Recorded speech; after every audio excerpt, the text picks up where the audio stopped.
Salam Malaysia Madani. 3 wartawan Palestin cedera dalam serangan udara mengejut yang dilancarkan tentera Zionis pada Jumaat.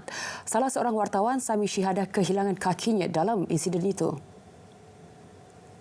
Serangan yang menyasarkan kem Al-Nusairat di tengah Gaza itu turut membunuh 6 orang dan mencederakan 70 yang lain. Dilaporkan rumah dan 2 buah masjid juga musnah akibat serangan tersebut. Pertubuhan kewartawanan juga memandang serius kejadian tersebut dan tindakan Zionis adalah sangat kejam. Sementara itu, di tebing barat, seorang rakyat Palestin terkorban dalam serangan yang dicetuskan kumpulan peneroka haram Israel di kampung Al-Mugair. Menurut Persatuan Bulan Sabit Merah Palestin, insiden turut mencederakan 10 yang lain.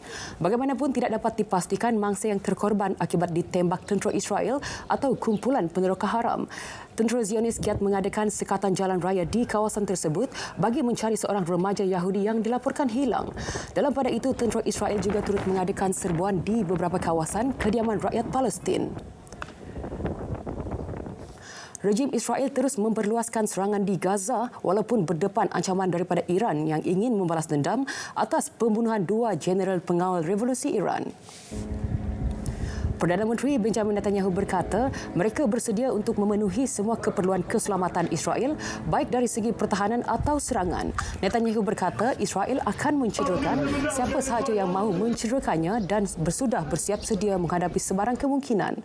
Beliau berkata demikian dalam kenyataan yang dikeluarkan selepas lawatan ke pengkalan tentera udara Tel Nov di selatan Israel. Netanyahu membuat kenyataan itu ketika tenteranya terus melakukan serangan di tengah Gaza yang didakwa bertujuan memusnahkan infrastruktur kumpulan bersenjata di Palestin. Kementerian Kesihatan Gaza pula melaporkan serangan tentera Israel dalam tempoh 24 jam lalu mengorbankan 63 rakyat Palestin dan mencederakan 45 yang lain. Korea Selatan, Jepun dan Amerika Syarikat mengadakan latihan tentera laut secara bersama.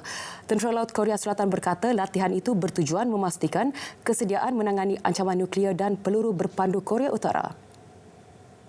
Latihan 2 hari itu diadakan di perairan antarabangsa antara Korea Selatan dan Jepun.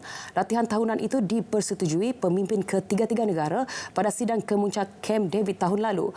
Amerika juga berikrar untuk mempertahankan Korea Selatan sekiranya terdapat ancaman dari jirannya. Seorang jutawan hartanah terkenal Vietnam berdepan hukuman mati membabitkan kes penipuan terbesar negara itu. Wanita itu bersama puluhan yang lain berdepan tuduhan penyelewengan bernilai dolar Amerika 12.5 juta. Rong Mailan yang juga pengerusi Van Tinpat Syarikat Pemaju dituduh menipu wang tunai daripada Saigon Commercial Bank SCB selama sedekat.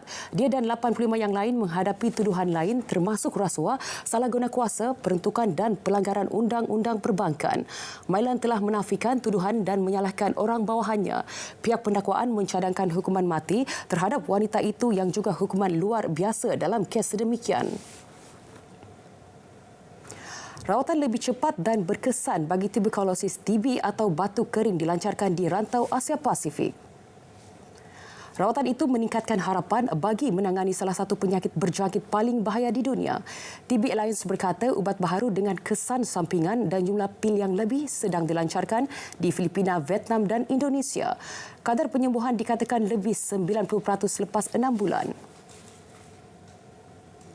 Sekian berita dunia dari Sungai ke Segara, Palestin pasti merdeka. Salam Malaysia Madani.